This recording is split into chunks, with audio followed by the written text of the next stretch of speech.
Hello, what's up mga bakla? So, andito tayo ngayon sa Loma Game Site, no? Gamit ko nga pala dito yung sponsored ni Silverback, syempre si TAC41. O, unang biktima girl, bukol agad. Sorry sir, ayan, pinakita sa akin yung tama ni sir. Talagang, talaga mag-unicorn na siya. Eme. Ang kulit yan girl eh. Binabaril ko yung naka-red eh. Pero yung sa likod hindi naman. Damay patuloy. No, ayun. So, ang dami pang nakapwesto dyan. Ayan, no. Pinagbabalik yung mga ulo nila.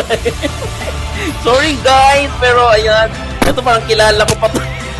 Tinamaan sa tagiliran yan. O, tapos, hindi ko alam kung umami na siya. Basta palakad-lakad siya dyan. Tinamaan ko yung siko niya. Siko gid. Tapos yun. Ito, kilala ko din to. Naku, nagulat siya. Dapat umamin ka na nagulat ka, sir. Para hindi na kita na headshot. Pero ayun, sabi niya, you got me, bro. Help me. At ayan, nagre-responda na sila sa likod. Siyempre, pinag-aabangan ko pa rin sila dyan. Ayan. Ito yung naka-red laging, headshot, laging talbog sa ulo niya yung, GPCO. Tapos, nag-ano lang siya, nagpi-flash lang siya dyan sa Getty. After ng game, nalaman ko, bata pala to girl. Ayan, sorry, baby boy. Ayan, pinagbabaril ka tuloy ni Akla. Kasi di ko alam na baby boy ka pala. Ayan, di kagad sinabi sa akin. Sinusumbong ko pa nga siya dun sa Marshall. Sabi ko may nakapula dun na ayaw umamin kasi hindi ako maka-forward girl kasi magiging pantay ko na siya eh. Siyempre mabaril niya ako sa lieg. So yun, kung alam ko lang na baby boy ka, hindi ko na talaga pinagbabaril. Iba na lang talaga ako ng decision sa buhay. Sana tinuloy ko na lang yung pag-aaral ko. Tapos hindi ako na namang problema sana sa taas ng gasolina ngayon. Ay ito, may isa pang dito newbie Ayan. Medyo lang siya silip-silip lang siya dyan. Tapos tinamaan ko yung mata niya. Tunog talaga siya ng salamin girl. Hindi siya tunog ng kahoy. Sir, mukha-mukha yun, sir. Tapos may katabi pa ako Marshall. Rinig niya rin yung talagok sa mata niya. Good. Sige. Okay lang naman kasi pwede ko naman siyang barilin dyan kahit sa silip siya eh.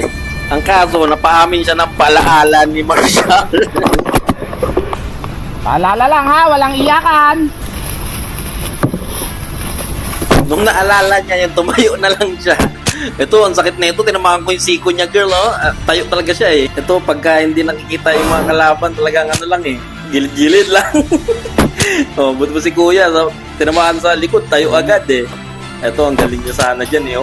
Biglang sulpot siya, may babaril siyang kampi ko eh. Pero tinamaan ko yung niya eh. Yung labasan niya ng sipon.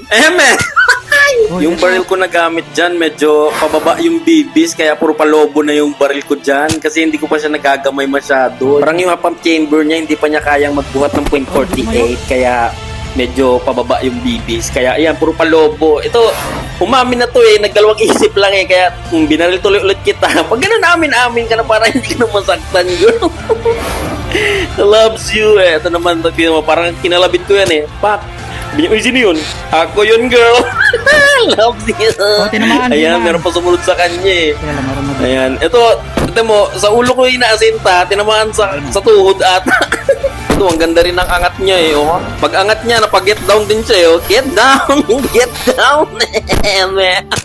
Ayan, pinagkakaltukan ni girl sa mga malayo. Nagugulat-gulat lang din sila eh. Panay kapiring kasi. Ito si kuya, di ako inaminan nito eh. Nagkadent yung likod niyan eh.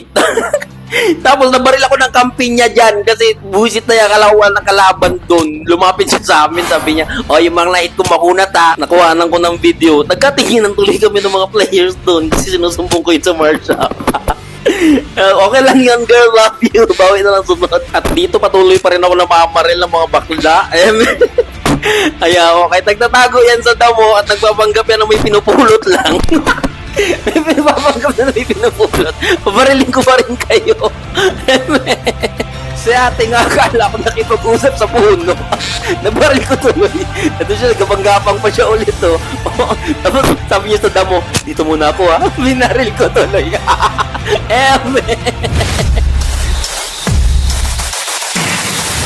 At dito sobrang angas ko na kasi syempre nakaikot na naman si bakla. So nakatalikod na yan mga tao dyan, girl. Pinagbabaril ko habang sila'y nagpapahinga.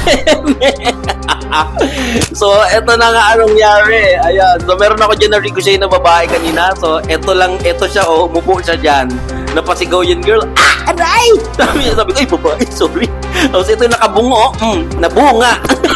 Nabunga, Kasi ito, babaril ko sana yung nasa labas. Kaso lumiko yung bibis ko. Tinamaan tuloy yung nguso nung nasa loob.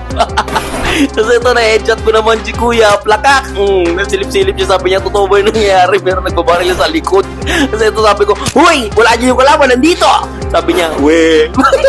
Hindi siya umamin agad. Kaya yung pangalawa, ayan. So, tama nga.